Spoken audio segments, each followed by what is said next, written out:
Messieurs les sénateurs, Madame la vice-présidente du Conseil régional, Monsieur le conseiller régional, Monsieur le président du Conseil départemental, Monsieur le président de l'association des maires, Madame le maire de Montauban, Monsieur le colonel délégué militaire départemental, Monsieur le commissaire divisionnaire directeur départemental de la sécurité publique, Monsieur le colonel commandant le groupement de gendarmerie départementale, Monsieur le colonel directeur du service départemental d'incendie et de secours, mesdames et messieurs.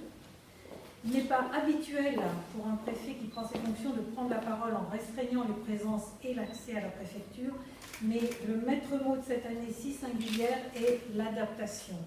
Je ne peux vous réunir en toute convivialité pour vous dire tout le plaisir que j'ai de rejoindre ce département.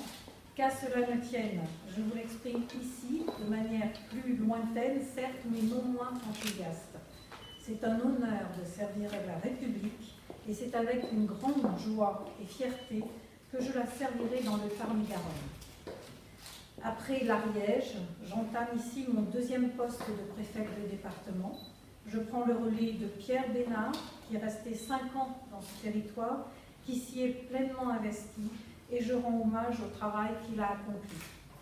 J'ai quitté un département identifié par sa ruralité, comme l'est le département de Tarn-et-Garonne, même si j'ai compris que l'influence de la métropole toulousaine se fait de plus en plus sentir, générant des évolutions dont je suis bien consciente. Certaines problématiques seront donc communes, mais beaucoup d'autres, tout à fait spécifiques à ce département. J'aurai à cœur d'être à votre écoute, à votre disposition pour les évoquer, et ce, dès cette semaine, puisque j'ai souhaité pouvoir engager le plus vite possible les traditionnelles et indispensables visites de courtoisie.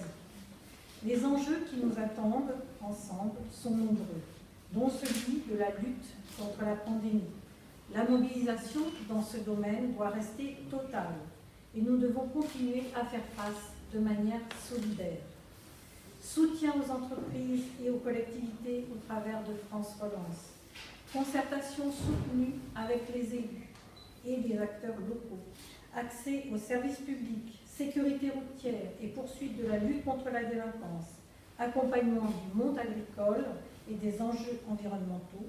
Soutien aux projets structurants du territoire.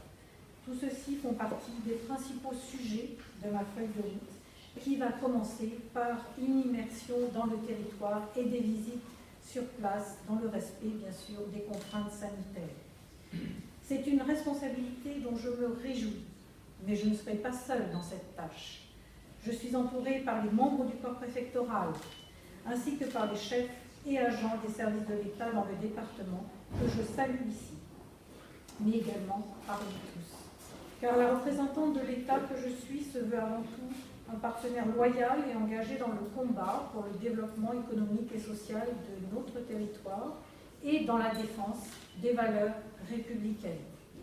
Quelles que soient les responsabilités que vous assumez et les institutions que vous représentez, je vous remercie chaleureusement de votre accueil, avec vous, avec nos parlementaires, avec les élus régionaux, avec le président du conseil départemental, avec l'ensemble des 195 maires du département et présidents des intercommunalités.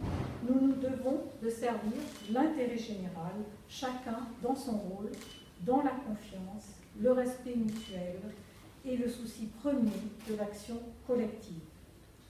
Vous comprendrez que je souhaite souligner aussi la place et le rôle des services départementaux et régionaux de l'État, qu'ils soient ou non placés sous l'autorité du préfet. Nous sommes tous animés par la même exigence d'unité et de cohésion au service de nos concitoyens et du respect de la règle de droit. Je remercie également de leur présence à la cérémonie ce matin les représentants du monde combattant. Sans eux, le devoir de mémoire serait une formule creuse. Nous savons ce que nos concitoyens attendent de nous, la disponibilité, l'efficacité dans l'action. Je m'efforcerai d'être cet entrepreneur de l'État, selon les mots du chef de l'État pour définir le préfet, c'est-à-dire proposer, exercer mon jugement ou prendre mes décisions en lien avec la réalité du territoire, avoir une présence de proximité et expliquer la politique et les orientations du gouvernement. C'est ainsi que j'entends œuvrer au service de l'État dans ce département. Je vous remercie.